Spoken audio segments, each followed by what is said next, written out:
of God John E. 3. The phoenix is a fitting symbol of this spiritual truth. European mysticism was not dead at the time the United States of America was founded.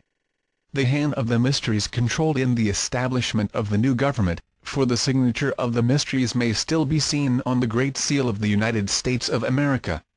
Careful analysis of the seal discloses a mass of occult and Masonic symbols, chief among them the so-called American eagle, a bird which Benjamin Franklin declared unworthy to be chosen as the emblem of a great, powerful, and progressive people.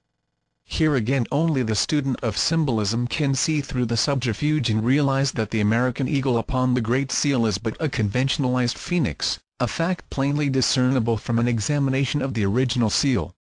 In his sketch of the history of the seal of the United States, Gaylord Hunt unwittingly brings forward much material to substantiate the belief that the original seal carried the phoenix bird on its obverse surface and the Great Pyramid of Giza upon its reverse surface. In a colored sketch submitted as a design for the Great Seal by William Martin in 1782, an actual phoenix appears sitting upon a nest of flames. This itself demonstrates a tendency towards the use of this emblematic bird. 3 inserts. Phoenix or eagle, which? On the left is the bird's head from the first Great Seal of the United States 1782 and on the right the Great Seal of 1902. When the first Great Seal was actually cut, the bird represented upon it was very different from the eagle which now appears. The neck was much longer and the tuft of feathers, at the upper back part of the head was quite noticeable.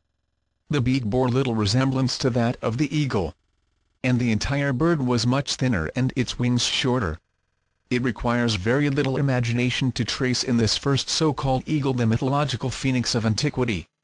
What is more, there is every reason why a phoenix bird should be used to represent a new country rising out of an old, while as Benjamin Franklin caustically noted, the eagle was not a bird of good moral character. An Egyptian phoenix. From Wilkinson's Manners and Customs of the Ancient Egyptians. The Egyptians occasionally represented the phoenix as having the body of a man and the wings of a bird. This biform creature had a tuft of feathers upon its head and its arms were upraised in an attitude of prayer. As the phoenix was the symbol of regeneration, the tuft of feathers on the back of its head might well symbolize the activity of the pineal gland, or third eye, the occult function of which was apparently well understood by the ancient priestcraft. The obverse and reverse of the Great Seal of the United States of America. From Hunt's History of the Seal of the United States.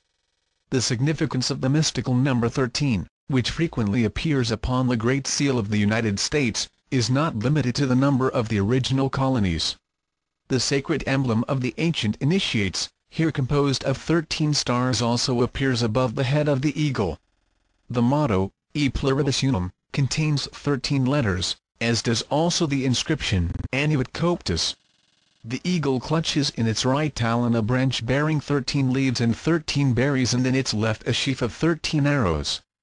The face of the pyramid, exclusive of the panel containing the date, consists of 72 stones arranged in 13 rows. Continued. If anyone doubts the presence of Masonic and occult influences at the time the Great Seal was designed, he should give due consideration to the comments of Professor Charles Eliot Norton of Harvard, who wrote concerning the unfinished pyramid and the all-seeing eye which adorned the reverse of the seal, as follows: the device adopted by Congress is practically incapable of effective treatment. It can hardly, however artistically treated by the designer, look otherwise than as a dull emblem of a Masonic fraternity. The History of the Seal of the United States. The eagles of Napoleon and Cr and the zodiacal eagle of Scorpio are really phoenixes, for the latter bird, not the eagle, is the symbol of spiritual victory and achievement. Masonry will be in a position to solve many of the secrets of its esoteric doctrine when it realizes that both its single and double-headed eagles are phoenixes, and that to all initiates and philosophers the phoenix is the symbol of the transmutation and regeneration of the creative energy, commonly called the accomplishment of the great work. The double-headed phoenix is the prototype of an androgynous man, for according to the secret teachings there will come a time when the human body will have 2 spinal cords, by means of which vibratory equilibrium will be maintained in the body. Not only were many of the founders of the United States government Masons, but they received aid from a secret and august body existing in Europe, which helped them to establish this country for a peculiar and particular purpose known only to the initiated few.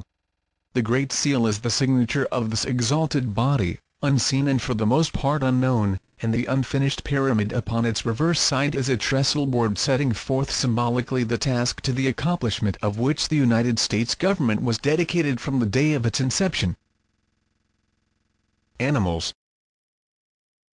The lion is the king of the animal family and, like the head of each kingdom, is sacred to the sun, whose rays are symbolized by the lion's shaggy mane. The allegories perpetuated by the mysteries such as the one to the effect that the lion opens the secret book signify that the solar power opens the seed pods, releasing the spiritual life within. There was also a curious belief among the ancients that the lion sleeps with his eyes open, and for this reason the animal was chosen as a symbol of vigilance. The figure of a lion placed on either side of doors and gateways is an emblem of divine guardianship. King Solomon was often symbolized as a lion.